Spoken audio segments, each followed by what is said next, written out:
মন্দিরের কর্তৃপক্ষ দৃষ্টি আকর্ষণ করছি, আপনারা অবৈধভাবে যে লাইন দিয়েছেন, বিদ্যুতের লাইন কেটে দেন আজকের মধ্যে, নতুবা আপনাদের বিরুদ্ধে কিন্তু বিদ্যুৎ অপব্যবহারে দেয় মামলা হবে। আপনারা আইনের আওতায় চলে আসবেন।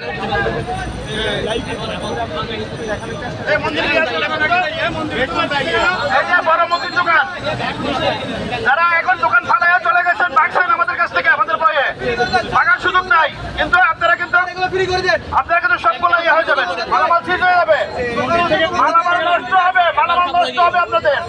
মালামাল নিয়ে যান, শেষবারের মতো অনুরোধ করতে নিয়ে যান, মালামাল নষ্ট হবে, মালামাল নিয়ে যান। 1 ঘন্টা টাইম, 1 ঘন্টার মধ্যে সব মালামাল নিয়ে যান, 1 ঘন্টার মধ্যে সব মালামাল আপনারা নিয়ে যান, অন্যত্র নিয়ে যান। সরকারের রাস্তা ক্লিয়ার করেন।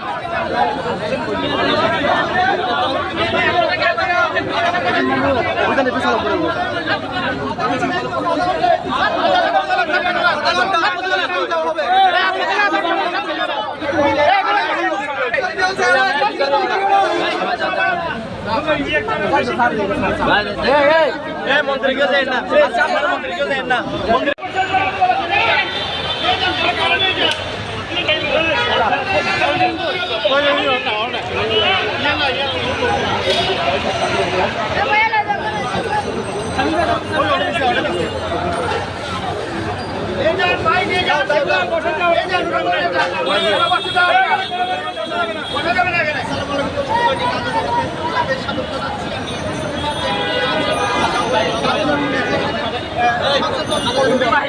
যারা যে রাস্তায় সাধারণ পাবলিকে আপনাদেরকে রিকোয়েস্ট করছে, দোকানে একটু চলে যাওয়ার ব্যবস্থা করেন।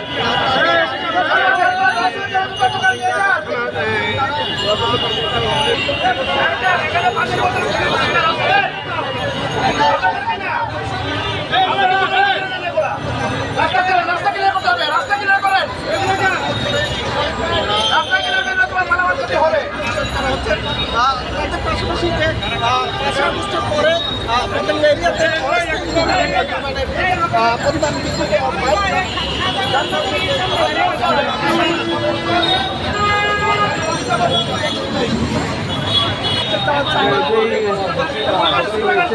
যে হোটেলটি আসলে রাস্তা করে দেবো, ফুটপাত দখল করতে পারবেন না।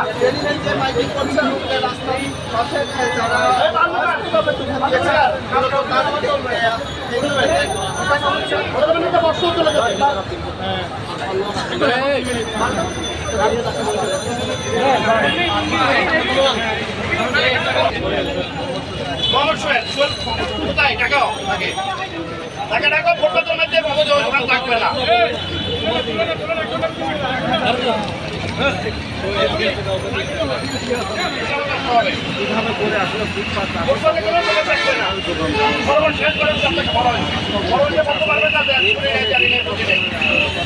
আমাদের কোনো সুযোগ নাই, আজকে সর্বশেষ নাই, এখানে থাকবে না, বাইরে কোনো দোকান থাকবে না।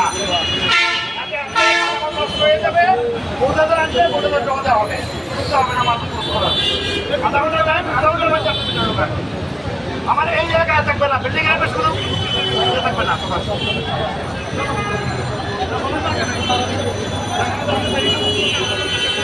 আজকের বক্স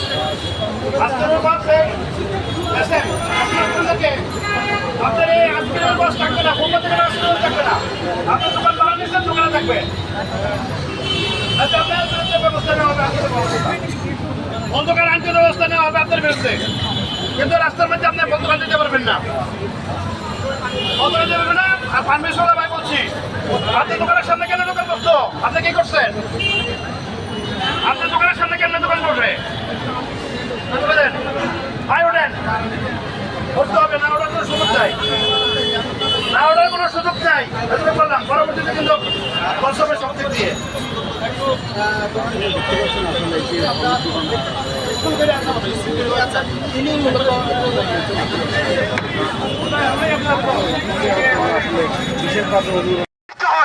আমাদের কোনো এমার্জেন্সি রোগী মেডিকেলে নিয়ে যাইতে হলে প্রতিমধ্যে তার মৃত্যু হবে। আমাদের মায়েরা তাদের ডেলিভারি রাস্তার মধ্যে হবে। আমরা এক অনিরাপদ জীবন যাপন করে যাচ্ছি। আমরা আপনাদেরকে হুঁশিয়ারি করে বলে দিতে চাই, এখান থেকে প্রশাসন থেকে আমাদেরকে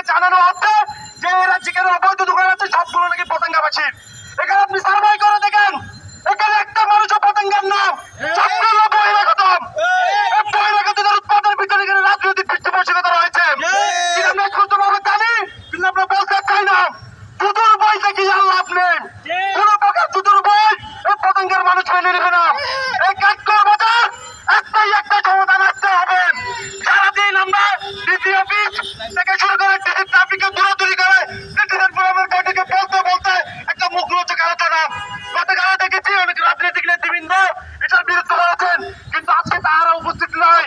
তাহারা কেন নয় সেটা আমরা জানি না। কি অদর্শ এবং অশুভ শক্তি এই কাঠগড় বাজারের ভিতরে আছে সেটাও সামনে আসতে হবে এবং কাঠগড় বাজারের এই অপব্যবস্থাপনা একদম স্থায়ীভাবে আমাদেরকে একটা সমাধান দিতে হবে।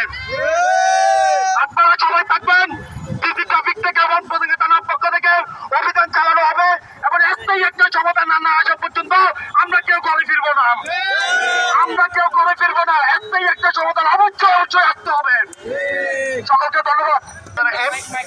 এখানে আমাদের সামনে উপদেষ্টা আছেন, এখানে আছেন আমাদের পতেঙ্গা কাঠগড় বাজার ব্যবসায়ী সমিতির সদস্যবৃন্দ, নেতৃবৃন্দ, বৈষম্যবিরোধী ছাত্র আন্দোলনের নেতৃবৃন্দ এবং সাধারণ ব্যবসায়ী এবং সাধারণ জনগণ, সবাইকে আমার পক্ষ থেকে সালাম আদাব। এখন আমার আজকে 7 মাসে খেতারাতে 7 মাসের মধ্যে আপনারা দেখছেন একাধিকবার আমি এখানে অভিযান করছি, লোকজনকে ধরছি, তাদের স্কেল নিয়েছি, কিন্তু তারা তো আমাদের কথা কোনো কর্ণপাত করে না। তারা কার ভরসায় এবং কার নির্দেশে এগুলা করতেছে আপনারা আমার চেয়ে ভালো জানেন। এখানে দল মত নির্বিশেষে কাউকে কোনো ভয় না পেয়ে আমরা এখানে উচ্ছেদ করব। আপনারা আমার সাথে আছেন, আমার ডাকে সাড়া দিয়েছেন, আপনারা ডাকে আমি সাড়া দিছি। এখানে কোনো পক্ষপাতিত্ব হবে না, এখানে কোনো কিছু হবে না। জনগণের সুবিধার্থে, গাড়ি চলাচলের সুবিধার্থে, কাঠগড় বাজারের সুনাম রক্ষার্থে এবং বাজারের সুশৃঙ্খলা ফিরে আসতে আমরা এখানে সবাই বদ্ধপরিকর এবং একসাথে আমরা উচ্ছেদ করব। আর শুধু আজকে নয়, এই উচ্ছেদ অভিযান প্রত্যেক দিন চলমান থাকবে। কথা শুনবে না তাদেরকে আমি আইনের আওতায় নিয়ে আসবো। পরবর্তীতে আপনাদের কাছে আমার বিশেষ রিকোয়েস্ট, যেহেতু এরা তো মানুষ, এরা আমাদের আত্মীয়স্বজন হতে পারে, ভাই ব্রাদার হতে পারে হকাররা, কিন্তু আমি যখন আইনের আওতা নিয়ে আসবো দয়া করে আমার কাছে আইনের বিরুদ্ধে, আইনের বাহিরে কোনো রিকোয়েস্ট করবেন না। আপনাদের কাছে আমার বিশেষ অনুরোধ এই জিনিসটা। এখানে ট্রাফিক বিভাগ আছে, আমাদের থানা পুলিশ আছে, বাজার ব্যবসায়ী সমিতি কমিটি আছে, বৈষম্যবিরোধী ছাত্র আন্দোলনের লোকজন আছে এবং দলীয় লোকজন আছে, বাজারের অন্যান্য নিরীহ ব্যবসায়ীরাও আছেন। আসেন সবাই একসাথে কাঁধে কাঁধ মিলিয়ে আজকে এলাকার রক্ষার্থে, বাজার রক্ষার্থে আমরা বাজার